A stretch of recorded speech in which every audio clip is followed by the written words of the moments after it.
Hello प्यारे बच्चे, सभी को नमस्कार, राधे राधे, जय श्री कृष्ण। कैसे होंगे? मस्त होंगे और खुश। माँ सरस्वती प्रतिभा खोज के इस ऑनलाइन प्लेटफॉर्म में आप सभी का हार्दिक स्वागत और अभिनंदन। मैं प्रवीण जी इनकर लेकर एक ऐसा सेशन जिसमें आपको बताया जाएगा ग्रुप सी, यानी कि हम लोगों ने इस एग्जाम को ग्रुप में डिवाइड कर रखा है और जो 11th-12th क्लास का जो ग्रुप आता है वो आता है सी। इस सी ग्रुप के फिजिक्स के सिलेबस की बात करेंगे हम लोग और फिजिक्स के स्टोरी की बात करेंगे कि फिजिक्स की कहानी क्या क्या रहने वाली है पेपर के अंदर। वो बात आज हम आपके सामने करने आए। क्यों नन्हे मुन्ने बालक बालिका? तो देखिए प्यारे बालक और बालिका और मेरे प्यारे बच्चों, इस सिलेबस को कैसे डिजाइन किया गया है उसके बारे में बात करेंगे और क्वेश्चन कैसे कैसे आने वाला है उसके बारे में भी बात करेंगे।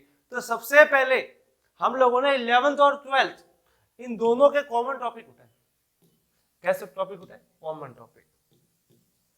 और ये टॉपिक ज्यादा नहीं उठाए मैंने, 5 टॉपिक उठाए, 1, 2, 3, 4 and 5। और ये 5 टॉपिक इस तरीके से है कि आपस में इंटर रिलेटेड है।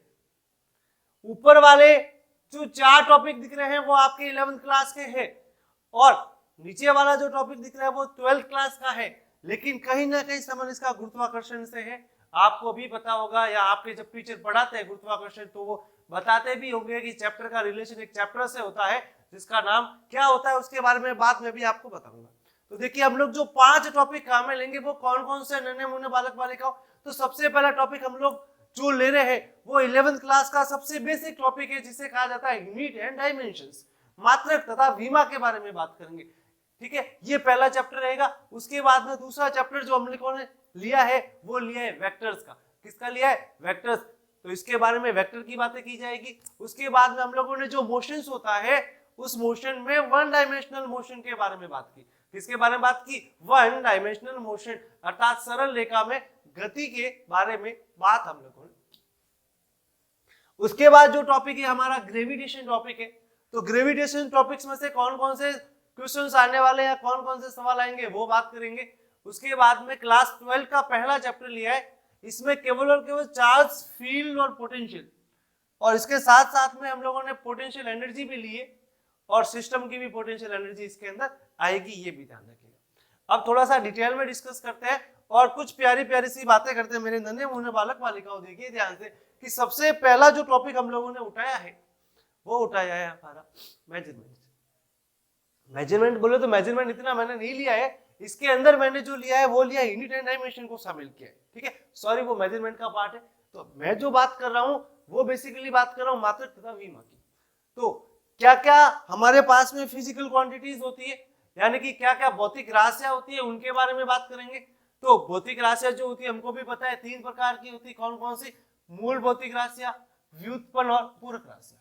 ठीक है, अब इनके बारे में डिटेल में डिस्कशन आपको पता ही होगा कौन सी चीज क्या होती है। ठीक है, तो इनसे रिलेटेड कोई भी सवाल जो है वो आ सकता है।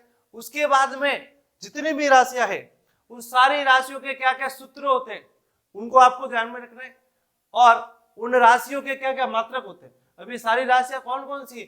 जनरली ये सारी की सारी राशियां कौन सी होगी? ये व्युत्पन्न राशियां होगी सारी की सारी, ये भी ध्यान रखना। जो मैंने लिखा है ना विभिन्न भौतिक राशियां, बेसिकली ये कौन सी है? व्युत्पन्न भौतिक राशियां ही होगी, क्योंकि मैक्सिमम जो राशियां होती है वो व्युत्पन्न ही होती है, क्योंकि वो बनती किससे? मूल भौतिक राशियों से ही बनती है। और जितने भी विमीय सूत्र बनते हैं, जितने भी विमा आपके इस चैप्टर के अंदर आती है वो सारी आपको याद रखनी, उनसे रिलेटेड कोई भी सवाल आ सकता है। उसके बाद में इसके अनुप्रयोग की बात करें तो आप लोग भी जानते होंगे कि विमा के क्या क्या अनुप्रयोग होते हैं। तो एक सबसे पहला होता है यूनिट कन्वर्जन का, एक मात्रक पद्धति से दूसरी मात्रक पद्धति में बदलना। फिर सूत्र का आप चेक करते हो, फिर सूत्र का व्युत्पन्न भी करते हो कि नहीं करते हो? करते हो ना। और एक फंडामेंटल थ्योरम होती है बीमा की जिसमें कांस्टेंट दे देते हैं, वो फाइंड करने होते हैं। तो उससे रिगार्डिंग कोई भी बीमा का सवाल आ सकता है। तो ये आपका यूनिट नंबर 1, यानी कि इस यूनिट के अंदर आपको बेसिक चीजें जो ध्यान रखनी है वो मात्रक और विमाओं से रिलेटेड ध्यान रखनी है कि इसके अंदर क्या क्या सवाल बनते हैं और किस वैरायटी के सवाल बनते हैं। और विमा का जो सवाल है ना वो सबका बेसिक सवाल होता है, अच्छा सवाल होता है। ये चैप्टर को थोड़ा सा ध्यान से पढ़ना, इसमें ज्यादा डिफिकल्टीज नहीं आएगी। और सारे के सारे चैप्टर जो है 4 नंबर के हैं, ये भी ध्यान रखना। यानी कि एक चैप्टर में से 4 क्वेश्चन आएंगे, तो इसमें से 4 क्वेश्चन कौन कौन से आएंगे वो आप देख सकते हो। तो इसमें इतने मैंने लिखे, इसमें से हो सकता है कि मैं चारों के सारे क्वेश्चन बीमा के दे दूं, हो सकता है उसके एप्लीकेशन के दे दूं, हो सकता है उसके टाइप्स के दे दूं राशियों के। तो ये डिपेंड करेगा पेपर कैसे जो हम लोग डिजाइन करते हैं, लेवल के ऊपर डिपेंड करेगा कि क्वेश्चंस को कैसे हम लोग डिजाइन करें। आगे बात समझे प्यारे बच्चों। तो नन्हे मुन्ने बालक बालिकाओं, ये आपका यूनिट नंबर 1 इस तरीके से होगा। अब बात करते हैं यूनिट नंबर 2 की। तो यूनिट नंबर 2 में हम बात करेंगे वेक्टर्स के बारे में। तो हम लोग जानते भी हैं कि हमारे पास में स्केलर क्वांटिटी होती है और वेक्टर क्वांटिटी होती है, यानी कि सदिश राशियां भी होती है और अदिश राशियां भी होती है। तो अपने को यह पता करना है कि कौन कौन सी राशि सदिश होती है और कौन कौन सी राशि अदिश होती है। तो अपने को जानना है सदिश और अदिश के बारे में, यानी कि कौन कौन सी राशियां सदिश है, कौन कौन सी अदिश है। तो जैसे वहां पे लिख देंगे कि निम्न राशियों में से बताइए कौन सी राशियां सदिश है। यहाँ 3 सेम दे देंगे, एक अलग दे देंगे कि निम्न में से कौन सी राशि अदिश। एक प्रदिश राशि भी होती है, ध्यान रखना, लेकिन वो इतना आपको नॉलेज नहीं होगा तो वो इसको इंक्लूड नहीं किया, उसका क्वेश्चन भी नहीं दूंगा। उसके बाद हम लोग बात करेंगे कि वेक्टर के टाइप्स क्या क्या होते हैं, कि वेक्टर कौन कौन से होते हैं। इक्वल वेक्टर्स, नल वेक्टर्स, ठीक है, इस तरीके से पैरेलल वेक्टर्स, परपेंडिकुलर वेक्टर्स तो नहीं होते, पैरेलल वेक्टर्स, इन तरीकों की बात करना है। उसके बाद में वेक्टर का सम करते हैं, यानी सदिशों का योग किया जाता है, और सदिशों के योग के लिए नियम भी होते हैं। एक होता है त्रिभुज नियम और एक होता है बच्चों समांतर चतुर्भुज। इन दोनों नियम को भी आपको ध्यान में रखना है। और वैकलन कैसे किया जाता है, तो वैकलन आपको पता होगा, बता भी रखा होगा कि इस नियम का यूज करते हुए हम लोग वैकलन भी ज्ञात कर सकते हैं। एक चीज होती है कि जब हमारे पास में दो वेक्टर्स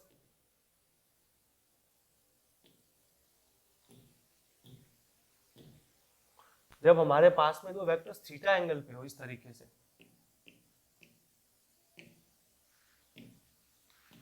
एक ये वेक्टर और दूसरा वेक्टर, तो उनके बीच में एक रिजल्टेंट निकाला जाता है।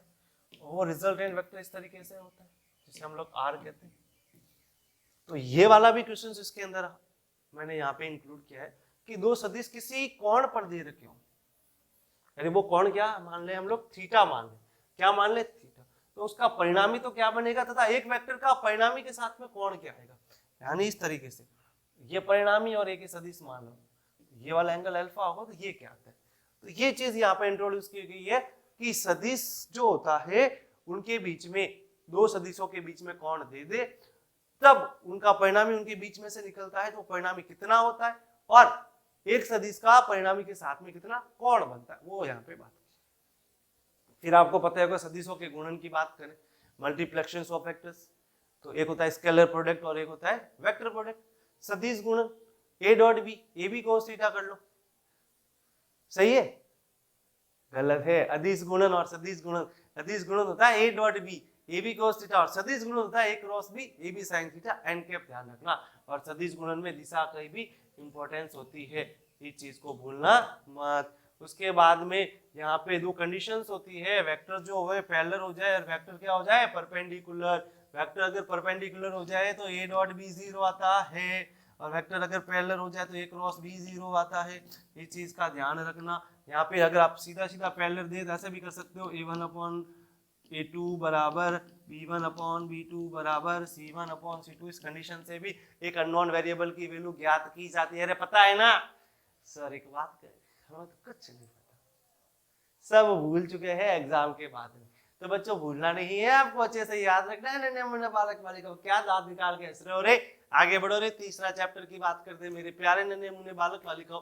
तीसरा चैप्टर वन डायमेंशनल मोशन के बारे में है, अर्थात एक विमीय गति। एक विमीय गति का मतलब ही होता है एक समय में आपकी जो गति है वो वन एक्सिस पे, यानी कि एक समय में एक अक्ष में जो होने वाली गति होती है वो एक विमीय गति कहलाती है। तो सबसे पहले हम जानेंगे गति के बारे में, किसी भी पार्टिकल का मोशंस क्या होता है, गति क्या होती है, उसकी पोजीशन में चेंज होना, ठीक है। रेफरेंस ऑफ फ्रेम का भी ध्यान रखते हैं हम लोग इसमें।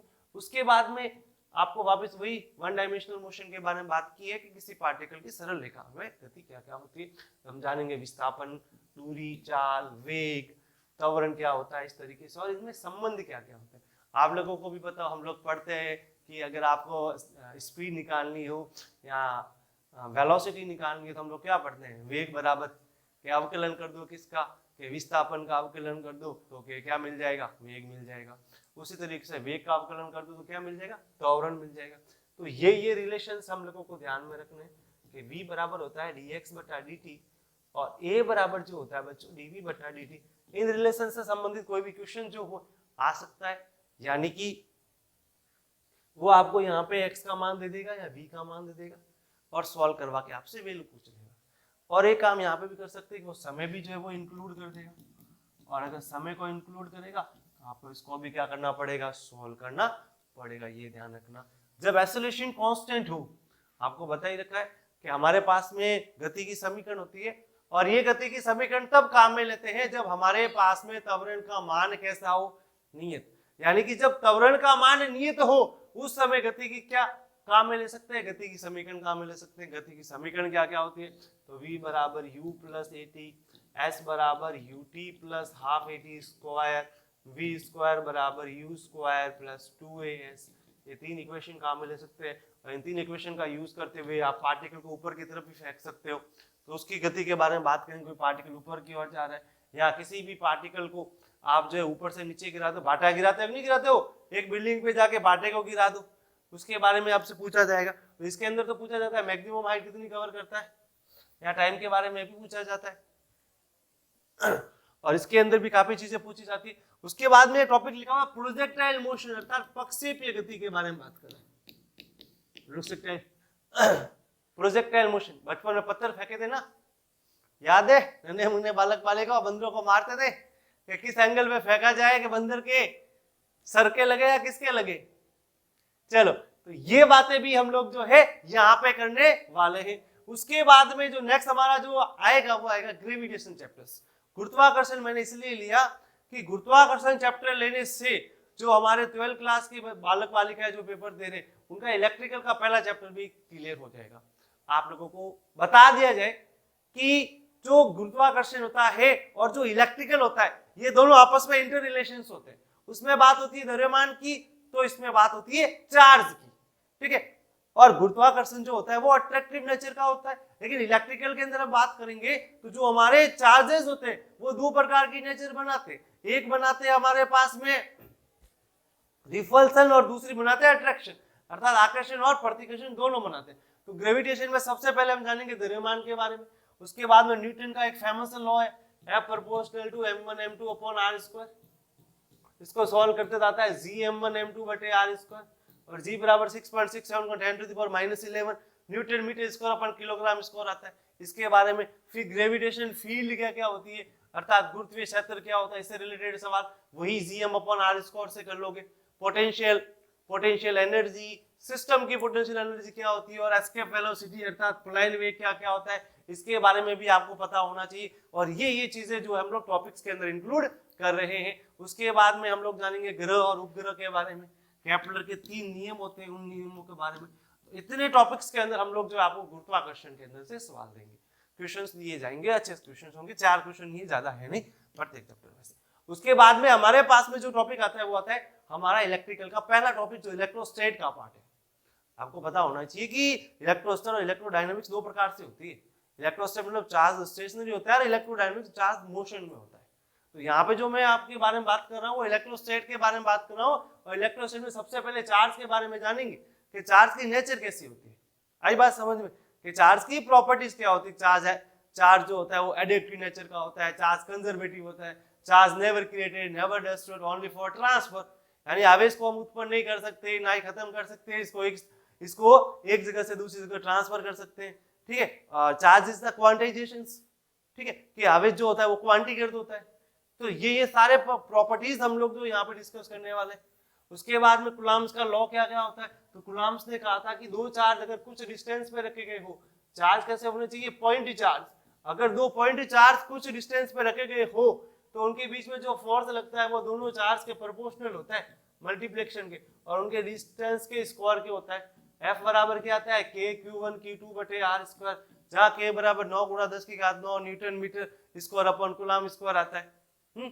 उसके बाद में k बराबर 1/4 पे एप्सिलॉन नॉट होता है, एप्सिलॉन नॉट निकालना पड़ता है, ठीक है। एप्सिलॉन नॉट पिछले साल के बोर्ड का सवाल था।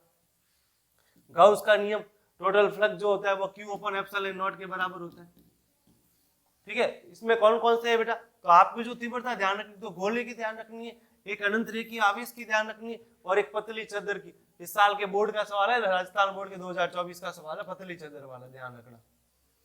उसके बाद में आपको ध्यान रखना इलेक्ट्रिकल पोटेंशियल क्या होता है, पोटेंशियल एनर्जी क्या होती है, और किसी सिस्टम की पोटेंशियल एनर्जी क्या होती है, ये चीजें ध्यान रखनी। तो इतनी चीजें जो है आपके सिलेबस में आने वाली है। एक बार वापिस से बता देता हूँ कि हमारे पास जो 5 यूनिट है वो किस तरीके से है। तो हमारी जो 5 यूनिट वो इस तरीके से है। सबसे पहले यूनिट जो 11 का पहला चैप्टर है वो हमारे पास में यूनिट एंड डायमेंशंस अर्थात मात्रक और विमा के बारे में बात करेंगे। तो जिसकी कहानी मैंने आप लोगों को बताती, ये कहानी आप लोगों को ध्यान रखनी है और दिमाग में रखनी है। उसके बाद में दूसरी कहानी मैंने वेक्टर की बताई, तो वेक्टर की ये सारी चीजें आपको क्या रखनी है, ध्यान में रखनी है, और ये चीजें आपके वेक्टर में काम आने वाली है। उसके बाद में मैंने आपको तीसरी चीज बताई, वो तीसरी चीज थी हमारी मोशंस की अर्थात वन डायमेंशनल मोशन। तो वन डायमेंशनल मोशन में ये चीजें आपको हमेशा दिमाग में रखनी है और ध्यान में रखनी है। उसके बाद में ग्रेविटेशन चैप्टर के अंदर ये कहानी आपको याद रखनी है। उसके बाद में चार्ज और चार्ज से रिगार्डिंग जो फील्ड और पोटेंशियल आएगा उसमें भी ये बातें आप लोगों को ध्यान में रखनी है। और एक चीज दिल से मन लगा के इस चीजों को पढ़ना है, चैप्टर को पढ़ना है। समस्या आए तो बताइएगा, हम आपकी समस्या का समाधान भी करेंगे।